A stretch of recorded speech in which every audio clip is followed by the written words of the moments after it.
When the harvest is bountiful, we all eat. But what do we do when nature fails us? If the rains refuse to come, or the insects amass an army against the crops, or the fruit withers on the vine, then we starve. Science can help, but even science has its limits. Then is the time to pray for help. But how to attract the attention of the heavens? Perhaps going to church? Perhaps a sacrifice? Surely a powerful being demands a powerful offering. Maybe even human. Today, on Scream to Screen, we take a look at the folklore behind The Wicker Man, the iconic horror film that frightened a generation. The Celts spread through Europe with a vicious campaign of war. But with their dreams of conquest, they also brought an ancient religion, one that centered around nature and rebirth. The gods worshipped by the Celts were generous and they felt honored, and so the Druids, the priests of the Celtic people, found ways to keep their gods happy and content. The Celts were animists. They believed the natural world, animals, plants, rocks, and even the weather contained spirits. Holy places may be where two streams meet, or a tree that offers a sense of power could become shrines, and these shrines would be the center of sacrifices. Fire, water, and land, all were sacred to the spirits. Offerings would often be buried in the earth or even thrown into streams and bogs. With these gifts, the fairy folk might grace the human world with bountiful harvests of grain and fruits, or keep the torrential rains and blistering droughts away. With popular movies like Lord of the Rings and Peter Pan, the fairy folk have grown to resemble caring or perhaps mischievous friends of humanity. But to the Celts, they were powerful and vengeful spirits, not to be trifled with. Jealous of the homes, if a human entered a fairy mound or a fairy circle, revenge would be swift. A trespasser might find his baby had been stolen by the fair folk, and a changeling left in its place. While their child grew up a captive in the other realm, the changeling left in its place might be constantly ravenous or extremely wicked, or even worse. One cure was to throw the changeling into the fireplace. The flames would make the spirit climb the flue and bring back the real child. Of course, if it wasn't actually a changeling, then, well, not so good for the baby. So the Celts learned to live in harmony and balance with nature and the spirits who watched them. After churning butter, a small amount would be left for the fair folk. Milk fresh from the cow would be poured onto a rock with a hole in it. If a crop failed, then a greater sacrifice might be called for. One story involves Bakuma, a woman who lied about being a virgin when she married the king. To appease the spirits of fertility, she was told by a druid priest an infant boy would need to be sacrificed, but a cow was replaced for an infant, and this seemed to appease the spirits. It was not uncommon to sacrifice an infant at the threshold of a newly built house, just in case they had intruded on the land of one of the fair folk. In times of poor harvest, the tribal leader might be beheaded. Someone important was needed to balance the life of the foods to be grown. Julius Caesar reported that the Celts had a ritual involving a wicker man, a giant wooden cage in the shape of a man. They would take their sacrifice, lock him inside the wicker cage, and set it on fire, burning the victim alive. Recent scholars have called into question the truth behind Caesar's claims, but human sacrifices were a part of the religious practice of the Druids. All of this was to honor the gods of fertility, which they saw all around them: seeds, pollen, rabbits, life. The truth of nature is reproduction, and the Celts honored and worshipped it. The May Day celebration, in spring when all the nature is in rebirth, involved a dance around a maypole. In effect, a large phallic symbol, after which unbridled sexual festivities would happen in the field, hoping their human fertility would inspire fertility on the crops. In 1971, Christopher Lee and Anthony Shaffer decided to embrace the Celtic rituals in the movie The Wicker Man. Lee, eager to escape being typecast as Dracula, a part he played in almost a dozen films, brought the rights to the book Ritual by David Pinner, a story about a police officer who goes to investigate the ritual murder of a young girl in a rural village. The Wicker Man opens with Police Sergeant Neil Howie flying himself to the remote Scottish island of Summer Isle. Armed with a photo of a young girl and an anonymous letter claiming she had gone missing, he is baffled when no one claims to know her. What he does find is an island filled with pagan rituals. A devout Christian, Howie is appalled that there is no minister, but there is an apothecary whose jars of brains, hearts, and foreskins suggest an ancient type of belief. At night, a dozen couples copulate brazenly in the open, while in the daylight hours, a ring of naked girls leap over an open flame in a joyous celebration. Tomorrow is May Day. The Wicker Man is a study in belief. For Police Sergeant Neil Howie, Christianity is his foundation, the only truth that can be found in a difficult and confusing world. But to Lord Summerisle and his small island of pagan worshippers, the old gods hold a promise of something bigger, something concrete that they can hold on to, not just the Christian promise of a world beyond life.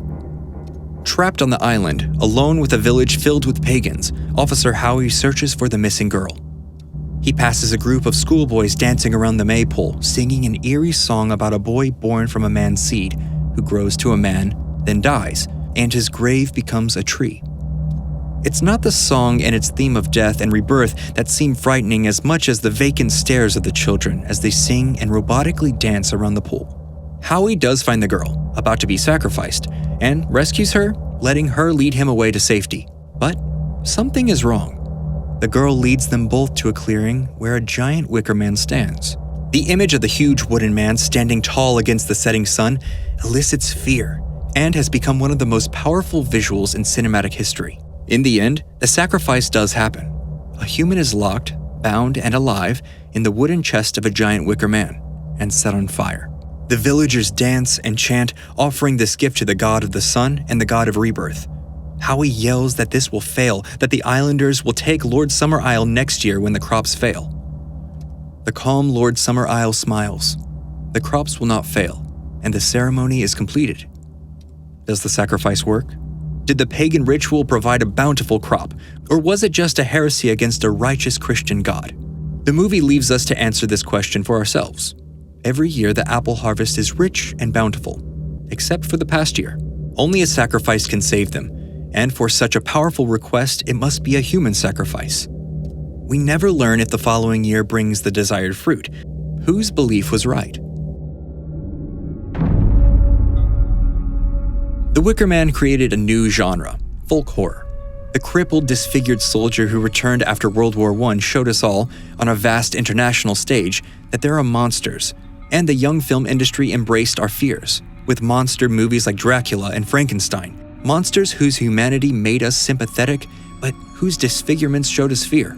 Then the nuclear attacks of the Second World War gave us a new terror, mutations, and enemies within our own bodies. Movies like Godzilla and Invasion of the Body Snatchers fed those anxieties. In the 70s, a wave of city dwellers looking to escape the crowds and move to rural areas gave way to a new set of horror. The superstitions of those living in the country, with their folk remedies and tales of ancient gods and demons. The sanctity of the church and the safety of numbers gave way to the gods of nature, and nature demanded sacrifice. The Wicker Man, along with two other folk horror films, Witchfinder and Blood of Satan's Claw, became the template of a new fear. Change is bad. City folk, with their modern ideas, were not welcome to the quiet seclusion of the rural lands. The Wicker Man centers around a god of fertility, and the result is an uncomfortable sense of terror, instead of a visual smack in the face of blood and guts. A woman breastfeeds her child in public while holding an egg. A candy store sells chocolate rabbits, symbols of fertility. Not your typical horror moments, but setting up a weird imbalance that just seems off. A group of young boys dance around a maypole, singing about a man and a grave. The rather unattractive male villagers sing of the landlord's daughter, with the line, "And nothing can delight us so," as the part between her left toe and her right toe, along with even more subtle vulgarities. You feel, as does Officer Howie, uncomfortable. But the landlord and his daughter both laugh along with the crowd. There are no jump scares, no bloody decapitations, yet you watch with growing alarm. The greatest battle is between the Christian god of Officer Howie and the pagan gods of the villagers.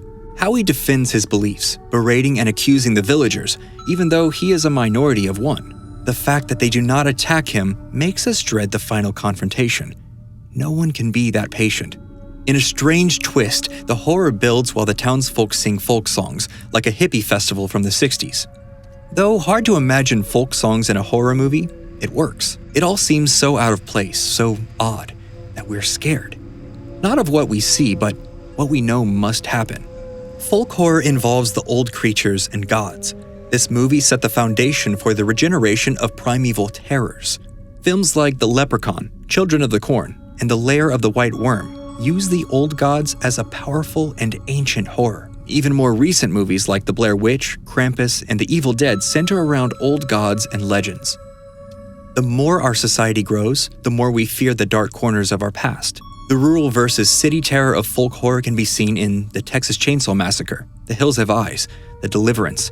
The theme of civilized city folk tormented by rural evil owes a nod to The Wicker Man. A remake of The Wicker Man starring Nicolas Cage was made in 2006. Tragically, this film omitted the folk songs and building intensity of the original and replaced it with horror movie cliches. The truth of the folk horror genre was gone, and with it, the appeal of the movie. But the allure of the 1973 film has kept The Wicker Man alive. A roller coaster in Alton Towers called The Wicker Man has a train passing through a 6-foot Wicker Man tower that bursts into flames. The British band Radiohead's music video for their song Burn the Witch seems eerily familiar to the movie. And the National Theatre of Scotland recently produced An Appointment with the Wicker Man. The fear of our past gods and demons holds our collective memories in a tight grip. Even today, we still find fascination with leprechauns, trolls, banshees, and nymphs. Who's to say they don't exist, laying wait in the dark, ready to offer us what we want, in exchange for a sacrifice? So, what do you think? Do you believe the ancient gods still exist? Have you ever gone to the Renaissance Fair and had your fortune told from a maiden with a tarot card deck? Do you knock on wood for luck, trying to get the attention of the Celtic spirits? Have you ever had the feeling something in the shadows was watching you? Something not quite human, but definitely ancient? Let us know in the comments below. And be sure to like and subscribe to The Graveyard Shift.